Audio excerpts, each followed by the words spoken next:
SV Chaturvedi ji Delhi से। राधे राधे। राधे राधे महाराज जी। महाराज जी, परिवार में नकारात्मकता हो और घर में कलह हो रही हो, गृह युद्ध जैसी परिस्थिति बन रही हो, तो अध्यात्म के रास्ते पर कैसे आगे बढ़े? वैसे ये चीज तो घर घर में है, हो रही है। मतलब आप या किसी एक घर की ये बात नहीं कर रहे, आप ये सार्वभौम बात कर रहे हैं। क्योंकि जब तक शास्त्र का स्वाध्याय नहीं है और आचरण सद नहीं है, नाम जप नहीं है, दूसरों के प्रति श्रद्धा नहीं है, तो हर घर में कलह है। जवान बच्चे बूढ़े माता पिता का जो आदर होना चाहिए अनादर हो रहा है। कुछ बच्चों की मनोभावनाओं को रौंदा जा रहा है माता पिता के द्वारा। पिता भी ऐसे हैं जो पोषण करने वाली वृत्तियों में शोषण कर रहे हैं। तो कई जगह घूम करके अगर बुद्धि को देखा जाए तो धर्म विरुद्ध आचरणों के कारण हर घर में कलह हो रही है। कोई बिरला ऐसा घर होगा जिसमें प्रियता हो, पति पत्नी में प्रियता, पिता पुत्र में प्रियता, भाई भाई में प्रियता। कलह की प्रधानता होने के कारण ये सब अशांति में बदल रहा है। क्यों कलह क्यों होता है? क्योंकि अपनी मान्यता के अनुसार अपने को सुख भोगना है। जहां हमको अपने सुख में बाधा पड़ेगी वहीं कलह हो जाएगा। तो हमें लगता है कि जहां कलह हो वहां अपने को शांत करना सीखे। उनको शांत करने का उपाय करेगा तो क्रोध बढ़ जाएगा और कलह और बढ़ जाएगी।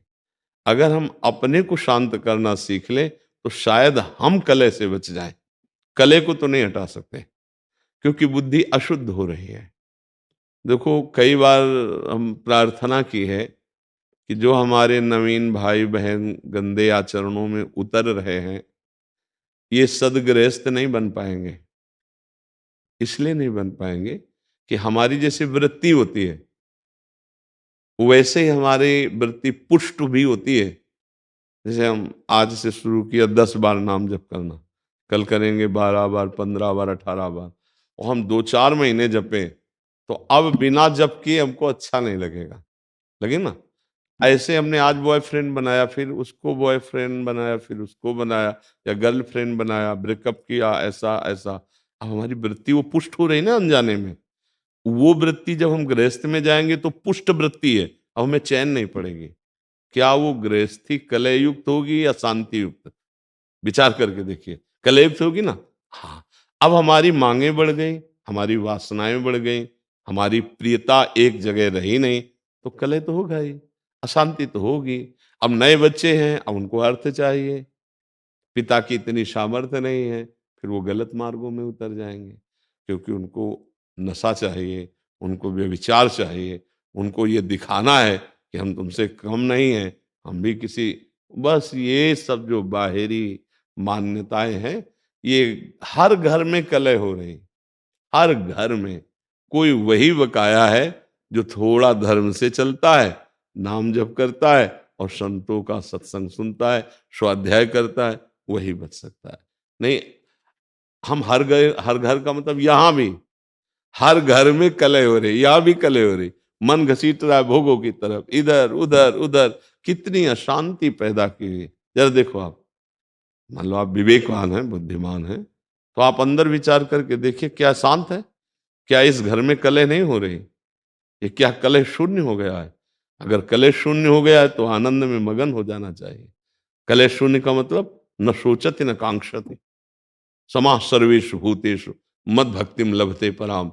न कोई अब सोच है, न कोई चाह रह गई, तृप्त हो गया है, आनंद मगन हो। ऐसा ना इस घर में है और न बाहर है। जब तक धर्म से नहीं चला जाएगा, भगवदाश्रय, नाम जप और शरीर भी पवित्र आचरण वाला, शरीर का बड़ा प्रभाव पड़ता है।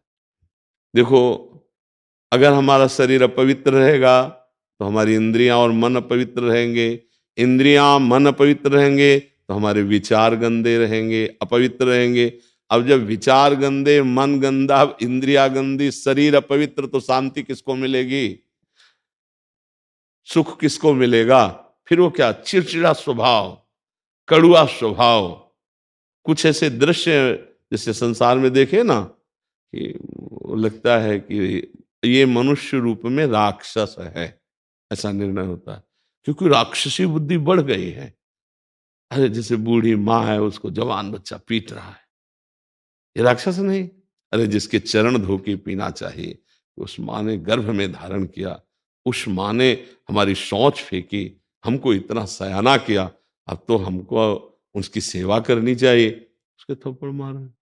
ये राक्षसी बुद्धि बढ़ गई। पिता ने जीवन भर कमा कर अपने बच्चों को, 2 बच्चे 4 बच्चे पढ़ा लिखा के बड़ा किया, सब संपत्ति दे दी प्यार में, वो पिता के ही विपरीत हो गए। ये बहुत तरह की ऐसी मनोवृत्तियां हैं जो हमारे हृदय को जलाती हैं और बाहर। इसीलिए हम सबसे कहते हैं, प्रार्थना करते हैं कि अगर आप नाम जपना शुरू करें, अपने छोटे छोटे बच्चों को एक माला ही सही, 5 मिनट ही सही, राधा राधा नाम सुनाएं और उनको अच्छे आचरण की शिक्षा दें, तो आगे चलकर वो अच्छे गृहस्थ बन जाएंगे।